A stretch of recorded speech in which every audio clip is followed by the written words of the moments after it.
ओम गणेशाय नमः। ओम नमः शिवाय। मैं निखिल ज्योतिष आचार्य आप सभी का मेरे चैनल पर पुनः स्वागत करता हूं। आशा करता हूं कि आप सभी स्वस्थ होंगे। महादेव की कृपा आप सभी पर सदैव बनी रहे। ये वीडियो सिंह यानी कि लियो के लिए अत्यंत विशेष है, क्योंकि वीडियो है आने वाले सप्ताह यानी कि 10 से 16 फरवरी 2025 के साप्ताहिक राशिफल के बारे में। कैसा रहेगा आने वाला सप्ताह सिंह के लिए। जो मेरा साप्ताहिक राशिफल होता है वो प्रमुखतः चंद्रमा और उनकी गति पे आधारित होता है। चंद्रमा एक अति विशेष ग्रह है, बहुत तेज भागते हैं, 2.25 से 2.5 दिन में राशि बदल लेते हैं। तो स्वाभाविक है कि पूरा हफ्ता जो कि 7 दिन का होता है उसमें कई बार राशि बदलेंगे। चंद्रमा मन के कारक हैं और उनकी विशेषता ये भी है कि जिस भी भाव में जाते हैं उसको एक्टिवेट कर देते हैं। इसीलिए साप्ताहिक राशिफल की विशेषता बहुत बढ़ जाती है। ये जानने के लिए, समझने के लिए कि ग्रहों का प्रभाव कैसा रहेगा, चंद्रमा का ग्रहों के साथ संबंध कैसा रहेगा, चंद्रमा का भावों में आकर प्रभाव क्या रहेगा अलग अलग, इन सबको जानने के लिए साप्ताहिक राशिफल विशेष होता है। एक गाइडेंस प्राप्त करने के लिए बहुत विशेष होता है। यदि आपकी लग्न राशि या चंद्र राशि सिंह है, दोनों ही गाइडेंस के लिए राशिफल को देख सकते हैं। टेक्निकली अलग अलग राशिफल नहीं बन सकते। जहाँ से आपको ज़्यादा सूट करता है, रिलेट करता है, वहाँ से इसको ऑब्जर्व कर सकते हैं। शुरू करते हैं। चंद्रमा आपके 12वें घर में रहेंगे 10 तारीख को। ये सुबह के 11 बजे के आसपास यहाँ पे प्रवेश कर जाएंगे और 12 तारीख रात के 8 बजे तक चंद्रमा का प्रभाव यहीं पर रहेगा। चंद्रमा का 12वें घर में आना कोई बहुत विशेष नहीं माना जाता। यहाँ पर चंद्रमा अपनी राशि के हैं तो थोड़ी स्ट्रेंथ है उनके पास, और क्योंकि सूर्य की किरणें हैं तो वो पूर्णिमा युक्त चंद्रमा भी हो गए और ये विपरीत राजयोग भी बना रहे हैं। तो एक प्रकार से ठीक है। कुछ कार्य आपके अटक रहे थे, विदेश के कार्य अटक रहे थे, कोई पैसा फंस गया था, तो कार्य आपके थोड़े से पूर्ण हो सकते हैं। यहाँ पे बुध भी दृष्टि डालेंगे और बुध क्या है, बुध आपके धनेश हैं और बुध लाभेश हैं। तो विदेश संबंधित पैसा आ सकता है, रुका हुआ पैसा, गुप्त धन की प्राप्ति यहाँ पर दिखा रहा है। लेकिन ये चंद्रमा सेंसिटिव हो गए क्योंकि पूर्णिमा के हैं और बुध का प्रभाव कन्फ्यूजन क्रिएट करता है, तो थोड़ी सेंसिटिविटी और कन्फ्यूजन रहेगी। अपने आप में 12वें घर की चंद्रमा की स्थिति अच्छी नहीं होती। यदि ऑलरेडी कोई मानसिक विकार है, ऑलरेडी कोई मानसिक विकृति है, तो थोड़ा सा परेशानी हो सकती है। इवन फिजिकल तौर पे यहाँ पे थोड़ी प्रॉब्लम हो सकती है, चोट चपेट लग सकती है, इनसिक्योरिटीज़ बहुत रहती है। व्यक्ति कभी कभी बहुत हाइपोथेटिकल सिचुएशन बनाना शुरू कर देता है। तो थोड़ा सा अपने आप को इन सब चीज़ों से दूर रखिए, क्योंकि राहु का प्रभाव भी है, तो इसीलिए ये जो भ्रम वाली स्थिति है ना, ये थोड़ी सी बढ़ सकती है। नवांश कुंडली कह रही है कि जीवन में बैलेंस बनाकर रखना पड़ेगा।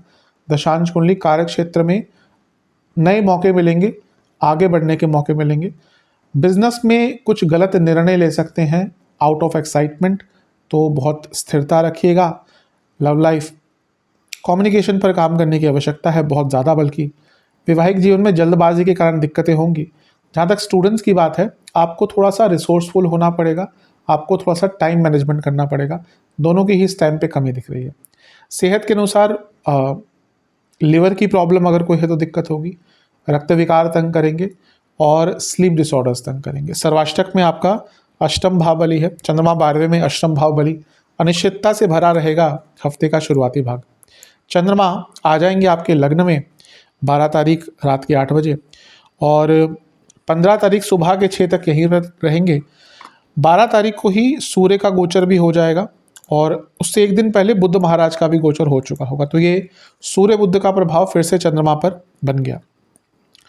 अब ये फिर से पूर्णिमा युक्त चंद्रमा हो गया। मैं कई बार बताता हूँ, ज्योतिषीय पूर्णिमा योग और जो तिथि होती है वो अलग होती है। तिथि तो एक दिन की होती है, योग एक्सटेंड हो सकता है, जैसे यहाँ पे हो रहा है, क्योंकि सूर्य का भी गोचर साथ में ही हुआ, तो ये पूर्णिमा योग बहुत लंबे समय तक बन गया।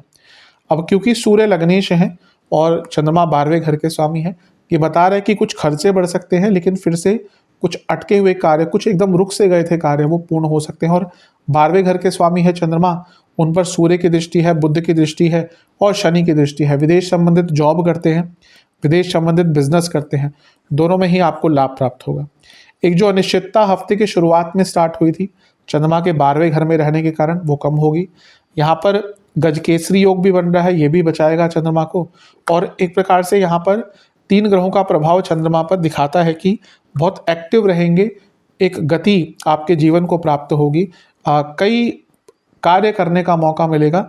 बस बुध जब भी चंद्रमा को देखते हैं तो कन्फ्यूजन होती है, तो जहाँ पे कन्फ्यूजन हो, क्लैरिटी की कमी हो, वहाँ पर कुछ भी कदम मत उठाइएगा।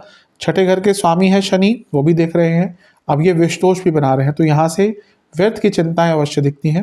मतलब कि सब कुछ ठीक भी होगा, फिर भी थोड़ी सी व्यर्थ की चिंताएं रहेंगी। अपितु जो 12वें घर का प्रभाव था वैसा नहीं रहेगा, फिर भी थोड़ा सा अनसर्टेनिटीज रहेंगी। नवांश कुंडली बता रही है किसी पर भरोसा मत कीजिएगा, भरोसा टूटेगा। दशांश कुंडली कार्य क्षेत्र में किसी भी कलीग पर भरोसा नहीं करना। अभी जो भरोसे वाली बात मैंने कही वो करियर पे ज़्यादा अप्लाई हो रही है। बिजनेस में अच्छा समय है, पर थोड़ा सा ना स्ट्रिक्ट होना पड़ेगा।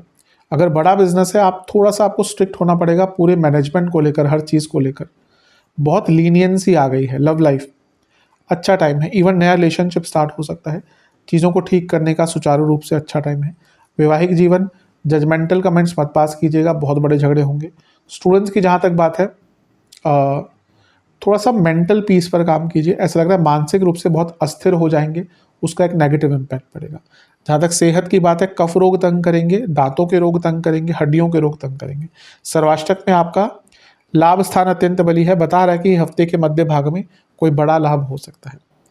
15 तारीख सुबह के 6 बजे चंद्रमा आ जाएंगे आपके धन स्थान में, यानी कि कन्या में, और सप्ताह के अंत तक यहीं पर रहेंगे। चंद्रमा का धन भाव में आना एक प्रकार से अच्छा ही माना जाता है। चंद्रमा 12वें घर के स्वामी है और धन स्थान में आ गए, दो चीज़ें दर्शाता है। पुनः विदेश से पैसा, ये हफ्ता जो लोग एमएनसी आदि में काम करते हैं, विदेश से संबंधित कुछ भी कार्य करते हैं, उनके लिए बहुत श्रेष्ठ रहेगा, बहुत लाभ उनको यहाँ पर प्राप्त होने वाले हैं। लेकिन एक और चीज़ है, जब 12वें घर के स्वामी दूसरे घर में आते हैं तो खर्चे बहुत बढ़ जाते हैं, तो अपने खर्चों पर नियंत्रण रखना पड़ेगा। मंगल की दृष्टि है जो योग कारक हैं, लेकिन अभी पतित और वक्री हैं। कुछ रुका हुआ पैसा आ सकता है, लेकिन क्योंकि वो भाग्येश भी हैं तो भाग्य बहुत साथ देगा। एक ही दिक्कत है कि वक्री मंगल पतित मंगल देख रहे हैं और केतु भी साथ में बैठे हैं, तो एक ग्रहण दोष हो गया। आप अतीत में बहुत जाएंगे, पास्ट में बहुत जाएंगे, और उसके कारण अपने प्रेजेंट पर ध्यान नहीं दे पाएंगे, और उसके कारण भी एक उदासीनता आ सकती है जीवन में। यहाँ पे शुक्र का प्रभाव भी है उच्च के, कुछ गुप्त धन के स्रोत हैं आपके, तो वो बढ़ सकते हैं। 2 नंबर का कुछ काम करते हैं, नॉर्मल से हट के कुछ कार्य करते हैं, उन लोगों को बहुत लाभ प्राप्त होगा। अपनी वाणी पर कंट्रोल करें, केतु हैं दूसरे घर में और मंगल की दृष्टि है, वाणी में बहुत कटुता आ जाएगी। गुरु का प्रभाव भी है और गुरु अष्टमेश है, ये भी वाणी में एक अनिश्चितता और अनसर्टेनिटी दिखा रहा है, तो अपनी वाणी पर बहुत नियंत्रण रखिएगा। नवांश कुंडली बता रही है कि थोड़ा सा एग्रेशन ज़्यादा रहेगा, कंट्रोल कीजिएगा। दशांश कुंडली जो लोग जॉब चेंज करने का प्रयत्न कर रहे हैं, हफ्ते का अंतिम भाग नए मौके लेकर आएगा। बिजनेस के दृष्टिकोण से अच्छा समय है। एक कॉन्फिडेंस आपका यहाँ पर बहुत दिख रहा है, पैसा भी यहाँ पर बड़ी मात्रा में आएगा। कुछ इन्वेस्टमेंट करने के मौके भी मिल सकते हैं। लव लाइफ में देखिए, एक ही चीज़ कहूँगा कि थोड़ा समझिए अपने पार्टनर को। अगर हर चीज़ कह के ही बोली जा रही है, समझाई जा रही है, तो फिर मे बी रिलेशनशिप का फ़ायदा नहीं। कभी कभी समझ भी आना चाहिए कि पार्टनर के बीच में क्या चल रहा है, पार्टनर्स की एक्सपेक्टेशन क्या है। वैवाहिक जीवन बहुत इमोशनल टाइम दिख रहा है, कुछ भी ऐसा टॉपिक मत छेड़िएगा जो आगे चलकर बहस में कन्वर्ट हो जाए। स्टूडेंट्स अच्छा टाइम है, अगर कोई एग्ज़ाम वगैरह पढ़ता है तो बहुत अच्छा है। बस थोड़ा सा ओवर कॉन्फिडेंस झलक रहा है, उससे अपने आप को दूर रखिएगा। सेहत की जहाँ तक बात है, आँखों के रोग, पेट के रोग, इन्फेक्शन। सर्वाष्टक में आपका चौथा भाव बली है। घर में कोई भी ऐसा टॉपिक मत छेड़िएगा जो आपको पता है कि बहस में कन्वर्ट हो जाएगा। उपाय के स्वरूप में ओम आदित्याय नमः मंत्र का जाप करते हुए सूर्य देवता को जल अर्पण करें। आशा करता हूँ कि वीडियो आपके काम आएगी। चैनल पे अगर आप नए हैं तो सब्सक्राइब कर लीजिए, वीडियो को लाइक कर लीजिए। मिलता हूँ आप सभी से अगली वीडियो में, तब तक के लिए ओम नमः शिवाय।